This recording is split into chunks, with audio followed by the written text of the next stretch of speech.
Peri engineering, arts and science, pharmacy, nursing மற்றும் பிசியோதெரபி கல்லூரிகள் சென்னை. இந்தியாவில் சிறந்த உள்கட்டமைப்பு கொண்ட கல்லூரிகளில் ஒன்று. 100% வேலை வாய்ப்பினை உறுதி செய்யும் சாதனை. ஆயிரக்கணக்கான பிற கல்லூரி மாணவர்களுக்கும் வேலை தந்த பெருமை. பெரி, எங்கள் கண்களில் உங்கள் கனவுகள். சிவராஜ் சித்த வைத்தியசாலை, ஹொசூர் கிளை. தினசரி காலை 7 மணி முதல் இரவு 8 மணி வரை மருத்துவரை சந்தித்து ஆலோசனை பெறலாம். தொடர்புக்கு 8110803500. வாழா உங்கள் வாழ்வை வாழ. Cheers, a senior living by Casa Grande. Life begins at 50. வணக்கம் சார். டிவிகேக்கு விசில் சின்னம் அப்படிங்கிறது கிடச்சிருக்கு. பொது சின்னமாக இருந்தாலும் அவங்க திரு விஜய் அவர்கள் ஒரு ட்விட்டர் பேஜ்லேயும் போட்டிருந்தாரு, தேர்தல் அரசியலில் நமக்கு கிடைத்த முதல் வெற்றி அப்படின்னு. ஏன்னா நம்ம கேட்டிருந்த சின்னங்கள்லேருந்து நமக்கு ஒன்று கிடச்சிருக்கு அப்படின்னு. அது அவங்களுடைய தொண்டர்கள், ரசிகர்கள் எல்லாரும் கொண்டாடி தீர்த்தாங்க. இது ஒரு வெற்றியாகவே அவங்க பார்க்குறாங்களே. அது ஒரு பெரிய ஆறுதல் தான் அவங்களுக்கு. ஏன்னா அவங்க எதிர்பார்த்த சின்னம், ஈஸியான சின்னம், சொல்ல சின்னம். அவர் பிகிலுன்னு சொல்லி நிறையா சொல்லுவார். ஸோ விசிலுங்கிறது ரொம்ப ஈஸியான சின்னம், ரொம்ப மனசில் போய் பதியும். அது ஒரு நல்ல சின்னம், நோ டவுட். அது ஈஸியாக ரீச் பண்ணுறதுக்கு. இப்போ என்னுடைய கேள்வி என்னென்னா, சென்சார் போர்டு படத்தை தடை பண்ணிருச்சு, ஜனநாயகன் படத்தை முடக்கி வச்சுருக்குது, அதுக்கு பிஜேபி தான் காரணம் அப்படின்னு சொல்லலாம். சென்சார் போர்டை பிஜேபி இன்ஃப்ளூயன்ஸ் பண்ண முடியும் அப்படின்னா எலெக்ஷன் கமிஷனை பிஜேபி இன்ஃப்ளூயன்ஸ் பண்ணாதா? சீமானுடைய சின்னத்தை முடக்கினது பிஜேபி தானே சொன்னாங்க. அப்போ விசில் சின்னம் கொடுத்தது யார்? பிஜேபி இல்லையா? அப்போ விசில் சின்னம் கிடச்சிருச்சுன்னா பிஜேபி இவங்களை அண்டர்ஸ்டாண்டிங் பண்ணிட்டாங்களா? ஏதாவது ஒன்று முடிவுக்கு ஒன்றும்ல. பிஜேபியை கொள்கை எதிரின்னு சொன்னார். பிஜேபி தான் இப்போ ஜனநாயக படத்தை முடக்குதுன்னு எல்லாரும் சொல்லிட்டு இருந்தாங்க. திரு சிடிஆர் நிர்மல்குமார் சொன்னார். இப்போ விசில் சின்னம் எப்படி வந்துச்சு? அப்போ பிஜேபி சரி பண்ணிட்டீங்களா? அவ்வளோதான். அப்போ தேர்தல் ஆணையம் தன்னுடைய வேலையை செஞ்சுருக்கு, தன்னுடைய வேலையை செஞ்சுருக்கு, நன்றி சொல்லியிருக்காரு. அப்போ பிஜேபி பி டீம் ஆகிட்டீங்களான்னு கேட்குறேன். தேர்தல் ஆணையத்துக்கு நன்றி சொல்றீங்க, எனக்கு புரியலையே. தேர்தல் ஆணையம் தன்னுடைய வேலையை தானே பார்த்துருக்கு. நீங்கள் ஏதாவது சலுகை கேட்டிங்களா? பிஜேபி ஏதாவது ஹெல்ப் பண்ண கேட்டிங்களா? பிஜேபி ஃபேவர் பண்ணிச்சா? அதனால தான் அலைன்ஸ் வர போகிறீங்களா? ஸோ விசில் சின்ன it's a good simple without any doubt. அவங்க விசில் அடித்து கொஞ்சம் இரிட்டேட் பண்ணாமல் இருந்தாங்க நல்லாயிருக்கும். நிறைய பொதுமக்கள்லாம் செம்ம கடுப்பில் காண்டில் இருக்காங்க.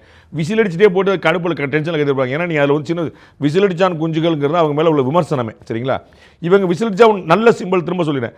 அதை இரிட்டேட் பண்ணி திரும்ப அடிச்சுட்டு இருந்தாங்கன்னா அந்த கடுப்பில் யாராவது 4 ஓட்டு போடாமல் இருப்பாங்க. ஸோ சின்னத்தை பிரபலப்படுத்தும் சத்தத்தை இல்லை, அது பொல்யூஷன், நாய்ஸ் பொல்யூஷன் ஒன்று வந்துடக்கூடாதுங்கிறது என்னுடைய தனிப்பட்ட வேண்டுகோள். திரு செங்கோட்டையன் அவர் சொல்லியிருக்கிறாரு, இனிமேல் பஸ் கண்டக்டர் அவர்களை இவங்கெல்லாம் கூட விசில் அடிக்கூடாதுன்னு சொல்லிடுவாங்க போல இருக்கே அப்படின்னு இன்னைக்கு பேசின கூட்டத்தில். அதெல்லாம் ரிட்டாரிக். விசில் நல்ல சின்னம் வித்தவுட் எனி டவுட்.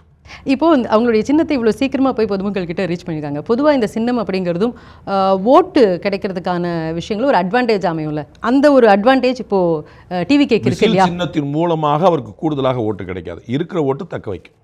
அதனால அப்பாட விசில் சின்னம் வந்துருச்சுன்னு ஒரு நல்லவர் கொடுக்க போகிறாங்க. அப்படி அது ஓட்டு கிடைக்கிறதுங்கிறது கூட்டணியினால், தலைமையினால், பல விஷயங்களால், இருக்கக்கூடிய கேண்டிடேட்னால, எதிர் கேண்டிடேட்னால.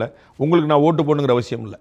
உங்களுக்கு எதிராக இருக்க கேண்டிடேட் பிடிக்காமல் நான் உங்களுக்கு ஓட்டு போடுவேன். உங்களுக்கு பிடிக்கல, அந்த ஆள் ரொம்ப மோசம், அதுக்கு நான் இந்த மாதிரிக்கே ஓட்டு போடுவேன், இப்படி வரலாம். ஸோ உங்கள் மேலே பிடிச்ச ஒரு ஓட்டு, அந்த ஆளை பிடிக்காமல் ஒரு ஓட்டு. அப்படி தான் காரணம். இந்த மாதிரி விசில் சின்ன வச்சிருக்கு, இந்த மாதிரி ரோலர் சின்ன வச்சிருக்கு, இந்த மாதிரி ரெட்டலை சின்ன வச்சிருக்குங்கிறக்கா ஓடி போய் யாரும் ஓட்டு போடுவாங்க. இல்லை பதியும் இல்லையா மனசில், அந்த டாப் ஆஃப் தி மைண்ட் ரீகால்னு சொல்லுவாங்கல்ல, அப்போ அந்த இடத்துல போய் ஓட்டு போட வேண்டாம்னு பதியாவது சின்னமாக வந்துருங்க. 5 ஓ பன்னீர்செல்வம் இருந்தாங்க, 5 ஓ பன்னீர்செல்வம் ராமநாதபுரம் தொகுதியில் பலாப்பழ சின்னம் போய் நின்றுச்சு. அதெல்லாம் இப்போ எல்லாத்தையுமே செய்வாங்க. 3.25 லட்சம் 4 லட்சம் ஓட்டு வாங்கினார். அதெல்லாம் வாங்கிடுவாங்க. அதில் ஒரு பெரிய சிரமம். இப்போ நீங்கள் சொன்னீங்க இல்லையா அலையன்ஸ் அப்படின்னு சொல்லிட்டு, இப்போது ஒரு கொஞ்ச நாளைக்கு முன்னாடி வரைக்கும் டிவிகேல எல்லாரும் போய் சேர போகிறாங்க, எல்லாருமே ஆவலாக இருக்கிறாங்க போய் சேர்றதுக்கு அப்படின்னு கள நிலவரம் அப்படின்றது எல்லாருமே பேசுனாங்க. இவர் செங்கோட்டையன் அவர்கள் போனார், ஒவ்வொரு காங்கிரஸ் சேரலாம்னு சொல்றாங்க. ராகுல் காந்தி சேர்ந்துட்டாரு, எடப்பாடி பழனிசாமி சேர்ந்துட்டாரு, ஸ்டாலின் கட்சி கழிச்சு சேர போறாரு. நீங்களா சொல்லிக்கீங்க. செங்கோட்டையன் அவர்களே சொல்லியிருந்தாரு இல்லையா, 25க்கு அப்புறமா நடக்கும், 15க்கு அப்புறமா நடக்கும், தை பிறந்தால் வழி பெரிய டைப் முடிய போகுதுன்னு சொல்லிருங்க. இல்ல இப்ப அந்த கூட்டணி நடக்காததுக்கான காரணம் என்ன? இன்னைக்கு காலையில அவர்களுடைய எதிர்பார்ப்பும் அவர்களை பற்றி அவருடைய கற்பனையும் அதிகமா இருக்கு. அவங்க அலைன்ஸ் சேரலான்னு பார்த்தா அவங்க பேசக்கூடிய கேட்கக்கூடிய விஷயங்கள் ரொம்ப அதீதமா இருக்கு. சரி, அவங்க பக்கம் அலைன்ஸ் வரலான்னு நினச்சாங்கன்னா அவங்க ரொம்ப பெரிய அளவில் நம்மளுக்கு நினச்சிக்கிறாங்க. நாம் ஆட்சியை பிடிப்போம், நான் எப்படி 180 சீட் ஜெயிக்க போகிறேன், மிச்சம் இருக்கிற ஒரு 50 சீட் நீங்கள் வேணால் வாங்கிக்காங்கிற மாதிரி போக முடியாது. அவர்களை பற்றிய பீமா அவர்கள் ரொம்ப அதிகம். கூட இருக்கிறவங்க உசுப்பேத்தி விட்டானே அண்ணன் வாழ்க, அண்ணன் வருங்கால ஜனாதிபதி வாழ்கன்னு சொல்லிட்டு இருப்பாங்கன்னு நினைக்கிறேன். ஜனாதிபதி ஆகிறதுக்கு வேறு ஏதாவது கட்சி சப்போர்ட் தான் வேணும், நம்மளால் தனியாக முடியாதுங்கிறது தெரிஞ்சுக்கணும். அவ்வளோ. இப்போது டிவிகே பொறுத்த வரைக்கும் அவங்க ஆதார் கார்டு கொடுத்து அவங்க தொடர்கள் பதிவு செய்ய சொன்னாங்க. அப்படியே கிட்டத்தட்ட 1 கோடிக்கும் அதிகமாக ரெஜிஸ்டர் பண்ணிக்காங்கன்னு சொல்லியிருக்காங்க. தமிழ்நாட்டில் தொண்டர்களுடைய எண்ணிக்கையை மட்டும் நீங்கள் சேர்த்தீங்கன்னா மொத்தமாக ஒரு 15 கோடி வரும். தமிழ்நாட்டில் அவ்வளோ மக்களே இல்லை. அதெல்லாம் சொல்லுவாங்க, எல்லாரும் தான் சொல்லுவாங்க. 2 கோடி டிஎம்கே, 2 கோடி ஏடிஎம்கே, 1 கோடி பாமக, 1.5 கோடி விடுதலை சிறுத்தைகள், மொத்தம் நீங்கள் எப்படி கூட்டிட்டே வாங்க. ஆதார் கார்டு கொடுத்து தானே என்ரோல் பண்ணணும். நீங்கள் பார்த்தீங்களா, நான் பார்த்தேன்னா மிஸ்டு கால் கொடுத்தா பிஜேபியில் சேர்த்தாங்க. ஒரு ஃபோன்லேருந்து ஒன்று தானே கொடுக்க முடியும். ஒரு ஃபோன்லேருந்து 4 மிஸ்டு கால் கொடுத்தா 4 பேர் சேர்ப்பீங்களா? அப்போ வந்து அவங்க சொன்னாங்க என்ன செய்வீங்க நீங்கள்? அப்படி மொத்தமாக ஒவ்வொருத்தர் சொல்கிறாங்க. இந்த எம்ஜிஆர் ரொம்ப அழகாக சொன்னார், எங்களுடைய ஜாதியில் ஒவ்வொரு ஜாதியும் கூட்டு வச்சுட்டு இந்த இடஒதுக்கீடு கொடுக்கும்போது எவ்வளோங்க இருக்கீங்கன்னு மொத்தமாக 10 கோடி அப்பயே வந்துச்சு. இன்னும் கூட 10 கோடி பாப்புலேஷன் கிடையாது. அதெல்லாம் அவங்க தொண்டர்களை உற்சாகப்படுத்துறது எல்லாருமே சொல்லக்கூடியதான். ஒன்றுமே வேண்டாங்க. 2 கோடி திமுக தொண்டர்கள் இருக்கிறாங்கன்னு சொல்கிறாங்க இல்லைங்க. 2 கோடி ஓட்டு திமுக எப்போயாவது வாங்கியிருக்கான்னு கேளுங்க. இவ்வளோ எளிமையாக வச்சுக்கணுங்க. 2 கோடி ஓட்டு திமுக வாங்கியிருக்கான்னு கேளுங்க. திமுக என்கிற கட்சி. அப்போ எங்கே போச்சு உங்களுடைய ஓட்டுன்னு கேளுங்க. பஸ் உங்கள் கட்சிக்காரங்களே உங்களுக்கு ஓட்டு போல. நான் talking about cadres, not about voters. Cadres தானே சொல்கிறீங்க. அப்போ டிஎம்கே கேடர்ஸ் 2 கோடி, ஏடிஎம்கே கேடர்ஸ் 2 கோடி. முதல்ல இந்த 2 கட்சி 2 கோடி ஓட்டு வாங்கியிருக்கான்னு கேளுங்க.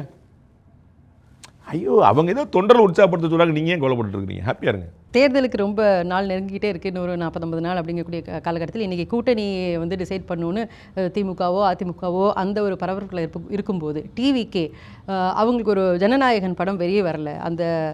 அந்த ஒரு பிரச்சனைங்கிறது அவங்களுக்கு ரொம்ப பெருசாக பேசப்பட்டு இருக்கு. டிவிகேன்னு பேசினா இப்போ ஜனநாயகன் பற்றி பேசும்போது ஜனநாயகன் படம் ரிலீஸ் ஆகாமல் இருக்கிறது டிவிகேக்கு ஒரு வகையில் ஹெல்ப் தான் பண்ணியிருக்கு. பாஜகவுக்கு வந்து ஒரு வகையில் அது எதிர்ப்பும், டிவிகேக்கு ஒரு வேலை நல்லதும் பண்ணியிருக்கு. அதாவது இப்போ எனக்கு என்ன தோணுது, ஜனநாயகம் படம் வந்து அவ்வளோ ஓட்டு வாங்கி கொடுத்துருக்குமான்னு தெரியல. ஜனநாயகம் படம் வந்து சொல்லுவாங்களே, இருந்தாலும் இறந்தாலும் அவர் வந்து 1000 பொண்ணு அப்படிம்பாங்க, யானைக்கு சொல்லுவாங்க. அந்த மாதிரி வந்து ஜனநாயகம் படம் வந்து வெளியே வராமலே வந்து அவங்களுக்கு ஓட்டு வாங்கி கொடுத்துருக்கு, which is good for TVK. வெளியில் வரும். 27ஆம் தேதி அதற்கான தீர்ப்புன்னு சொல்லியிருக்காங்க. அப்படி தீர்ப்பு வரக்கூடிய பட்சத்தில் யாருக்கு சாதகமாக இருந்தாலும், அது ப்ரொடக்ஷன் ஹவுஸ்க்கு சாதகமாக படம் எப்படி வெளியே வந்து தாங்க ஆகணும். அது வந்து படத்தை தடை பண்ணுறதுக்கு வாய்ப்பு இல்லை. கோட் ஆஃப் கான்டாக்ட் சொல்லிடுவாங்க இல்லையா மார்ச் மாதத்துக்கு. அதுக்கும் படத்துக்கு ஒன்றும் சம்பந்தம் கிடையாதுங்க. சினிமா வந்து வேறுங்க. நீங்கள் அப்படி நீங்கள் இப்போ தமிழக முதலமைச்சராகத்தான் திட்டங்களை அறிவிக்க முடியாது, திமுக தலைவராக அறிவிக்கலாம். உங்களுக்கு புரியுங்களா? கோட் ஆஃப் கண்டக்டில் தமிழக அரசு தான் மாட்டும், திமுக மாட்டாது. திமுக தலைவர் நாங்கள் 1 கோடி ரூபா கொடுப்போம்னு சொல்லி சொல்லலாம். 1 கோடி ரூபா கொடுப்பேன் தமிழக முதலமைச்சர் சொல்ல முடியாது. அந்த கோட் ஆஃப் கண்டக்ட் அமலான பிறகும் திமுக தலைவர் தான் தமிழக முதலமைச்சர் தொடர்வார். அந்த டிஃபரன்ஸை நீங்கள் புரிஞ்சுங்க. ஸோ தாவேகாவுடைய தலைவர் ஒரு படத்தில் நடிச்சிருக்கார். அந்த படம் வந்து ஒரு ப்ரொடக்ஷன், ஒரு கமர்ஷியல். தாவேகா தலைவராக இருக்கிறதுனால இதாகிடுச்சு, நீங்கள் வெளியே கூடாதுன்னு சொல்லி சொன்னால் என்ன பண்ணுவீங்க? ஒவ்வொரு கட்சி தலைவர் தான் ஒருத்தர் இருக்கிறாங்க, அதுக்கு என்ன செய்ய முடியும்? ஒரு நடிகர் வந்து ஒரு கட்சியில் இருப்பார், அவர் வந்து படத்தில் நடிச்சிருப்பார். அப்போ நீங்கள் என்ன செய்வீங்க? அந்த படத்தை வெளியிடான்னு சொல்லுவீங்களா? அது என்டெலி கட்சியில் இருக்கக்கூடிய ஒரு சின்ன ரோல் படத்தில் பண்ணுறதுக்கும் ஒரு கட்சியினுடைய தலைமை ஒரு சீஃப் மினிஸ்டர் கேண்டிடேட்டாக சம்பந்தம் இல்லை. அப்போ படம் வந்து ரிலீஸ் ஆகிறதுக்கான வாய்ப்பு இருக்கா? நிறைய வாய்ப்பு இருக்குது, நிறைய வாய்ப்பு. தடை பண்ணுறதுக்கான நோக்கம் இல்லை, அவசியம் இல்லை. அது வந்து சென்சார் போர்டு பண்ணாது. சென்சார் போர்டு வந்து சர்டிஃபிகேட் கொடுக்கணும், கொடுக்க மாட்டேன்னு சொல்லணும், இவ்வளோதான். அதுக்கு மேலே அவங்க அப்பீல். படத்தை தடை பண்ணுற ரைட்ஸ் அவங்கள்ட்ட கிடையாது, அரசாங்கங்கள்ட்ட தான் இருக்குது. இங்கே அரசாங்கம் என்ட்ரி ஆகலை, சென்சார் போர்டில் தான் இருக்குது. ஸோ இன்றைக்கி பார்ப்பாங்க, நாளைக்கு பார்ப்பாங்க, நாளை கழிச்சு பார்ப்பாங்க, 10 கட்டு கொடுப்பாங்க, 15 கொடுப்பாங்க. ஏதோ ஒன்று செஞ்சு அவங்க கொடுத்து ஆகணும்.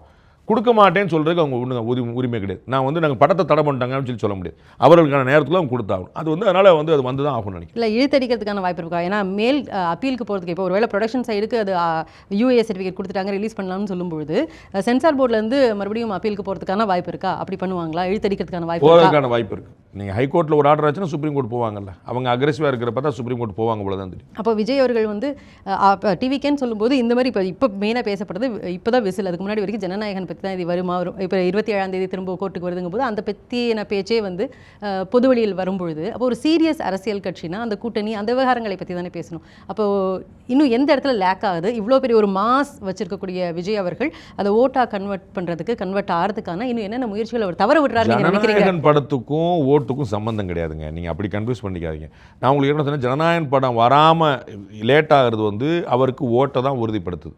அது அவருக்கு வந்து இன் அதர்வே நல்லது தான் நடந்துக்கிட்டு இருக்கு, அது வேறு விஷயம். ஓட்டு கன்வெர்ட் பண்ணி சீட்டாக ரெடி பண்ணுறதுக்கு வந்து அவர் வேறு நிறைய விஷயங்கள் செய்யணும். எனக்கு தெரிஞ்சு அவர் கூட்டணி சேர்றத தவிர வேறு எதுவும் வழி தெரியல சீட்டாக கன்வெர்ட் பண்ணுறதுக்கு.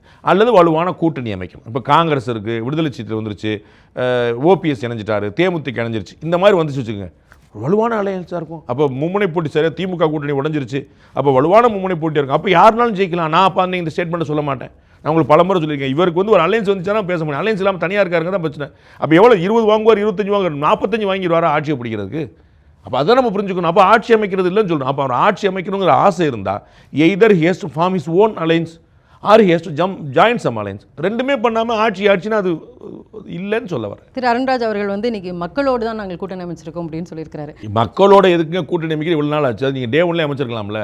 உங்கள் டே 1 உங்கள் தலைவர் எதுக்கு சொன்னார், நாங்கள் கூட்டணி வருவாங்க, நாங்கள் அவங்களுக்கு அமைச்சர்கள் பங்கு கொடுப்போன்னு ஏன் சொன்னீங்க? திரு செங்கோட்டை நீங்கள் குறிப்பிட்டு அவர் வரார் இவர் ஏன் சொல்லிட்டு இருந்தீங்க? திரு ராஜ்மோகன் அவர் வருவார், இவர் அவரை கூட்டு வரன்னு ஏன் சொன்னீங்க? இதெல்லாம் எதுக்கு சொன்னீங்க? இதெல்லாம் எவர் வருவார்? இப்போ ஆட்சியில் பங்கு அதிகாரத்தில் பங்குன்னு சொல்லியிருந்தும் கூட்டணி நடக்கலை. இப்போ அவங்க தனியாக தான் நிற்க போகிறாங்க அப்படின்னா தனித்து நிற்கக்கூடிய விஜய் அவர்கள் யாருடைய ஓட்டை வெகுவாக பிரிப்பார்?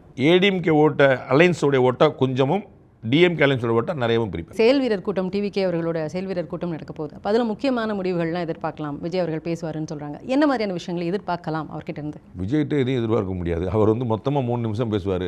நீங்கள் அவர்கிட்ட என்ன எதிர்பார்த்துருவீங்க? அவர் நான் மக்களை சந்திப்பேன்னு சொல்லுவார், நான் எங்களோட பயணம் தொடரும்னு சொல்லுவார். என்னென்னு பார்க்கணும். ஒரு வாய்ப்பு நீங்கள் எப்படி யோசிக்கலாம், அவர் அக்ரஸிவாக பிஜேபியை அடித்தார் அப்படின்னா ஏடிஎம்கே பிஜேபி கூட அலைன்ஸ் சேர்றதுக்கான கடைசி வாய்ப்பும் கதவு மூடிடுச்சுன்னு புரிஞ்சுக்கலாம். அவர் லைட்டாக டெக்னிக்கலாக நம்ம பார்ப்போம், தேர்தல் ஆணையம் சின்னம் கொடுத்துருக்கு, நமக்கு நல்லதாக பல விஷயங்கள் நடந்துகிட்ருக்கு அப்படிங்கிற மாதிரி சொன்னார்னா அந்த டோர் ஓப்பனாக இருக்குது. நான் இப்போ டெல்லியில் பேசிகிட்டு இருக்கும்போது ஒரு கடைசி முயற்சி ட்ரை பண்ணி பார்ப்போம் அப்படிங்கிற மாதிரி இருக்கிறாங்க. அவங்க முயற்சி பண்ணிட்டு இருக்காங்க. They have not close shut the door. So ஒருவேளை அலைன்ஸ் அமைஞ்சது அப்படின்னா அவர் கொஞ்சம் அந்த மாதிரி ஒரு கேப் இருக்குது, பார்ப்போம் நம்ம அலைன்ஸ் அமைக்கலான்னு சொன்னால் கொஞ்சம் சட்டிலாக பேசுவார்னு நினைக்கிறேன். இல்லை அலைன்ஸ்லாம் ஒன்றும் கிடையாது, கதையை முடிவோம், நம்ம ஆனதாச்சு நம்ம பார்த்துருவோம், ஏன்னா ஒண்டியாக நின்று ஒண்டி பார்த்துருவோம்னா அக்ரெசிவாக பேசுவார்னு நினைக்கிறேன். எதுவாக இருந்தாலும் ஒரு 10 நிமிஷம் பேச போகிறாரு, அவ்வளோதான். நம்ம அதுக்கப்புறம் அவர் பேசினப்பறம் தான் புரிஞ்சுக்கணும் அவர் என்ன பேசுவார்னு. நான் ஸ்கிரிப்ட் ரைட் பண்ணி தரதில்லை, எனக்கு தெரியல அதை பற்றி. இல்லை, எதிர்பார்ப்புகள் இதை பற்றி பேசலாம், அதை பற்றி சொல்லதுக்கான வாய்ப்பு இருக்கிற பிரச்சனை பற்றி பேசணும், அவ்வளோதான். அவர் பல பிரச்சனை பற்றி தான் பேசல. திருப்பரங்குன்றம் பற்றி ஏதாவது பேசியிருக்காரா? ஆணவ படுகொலை பற்றி ஏதாவது பேசியிருக்காரா? இல்லாத நீட்டு பற்றி பேசுவார், நடக்காத மீனவர் கொலை பற்றி பேசுவார். அடுத்து வரக்கூடிய தேர்தல் தானே, அதை பற்றி அதான் சொல்கிறேன். மீனவர் கொலை இங்கே நடந்திருக்கா? மீனவர் கொலை பற்றி பேசிட்டு இருக்காரு. 2011 வந்தேன்னு சொன்னார். 2011 வந்ததுக்கப்புறம் ஏன் நடக்கலன்னு பேச மாட்டாரு?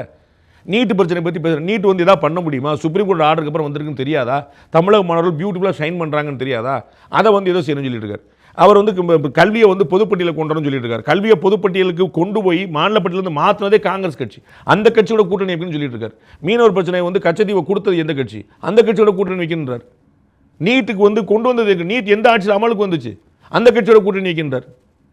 செஞ்சது பூரா காங்கிரஸ், அவங்களோட கூட்டணி வைக்கின்றார். என்ன பேசுவார் நினைக்கிறீங்க? அவர்கிட்ட நீங்கள் என்ன எதிர்பார்க்க சொல்கிறீங்க? அவர்கிட்ட நீங்கள் என்ன எதிர்பார்க்குறீங்க? நான் ஒன்றும் எதிர்பார்க்கல. விசில் சின்னம் அப்படின்னு அறிவிச்ச உடனே பிரவீன் சக்கரவர்த்தி அவர்கள் ட்விட்டரில் போடுறாரு, விசில் அடிச்சாச்சு, தேர்தலுக்கு எல்லா கட்சிகளும் தயாராகிடுச்சு. நான் ஏற்கனவே சொன்னேன், காங்கிரஸ் கட்சி இன்னும் தன்னுடைய முடிவை எடுக்கவில்லை.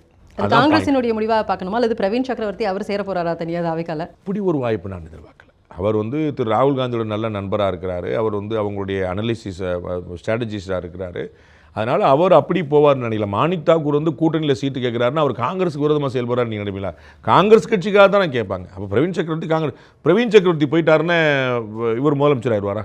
பிரவீன் சக்கரவர்த்தி வந்துட்டார்ப்பா, இனிமேல் யாரும் தடுக்க முடியாது விஜயன்னு சொல்ல போகிறாங்களா?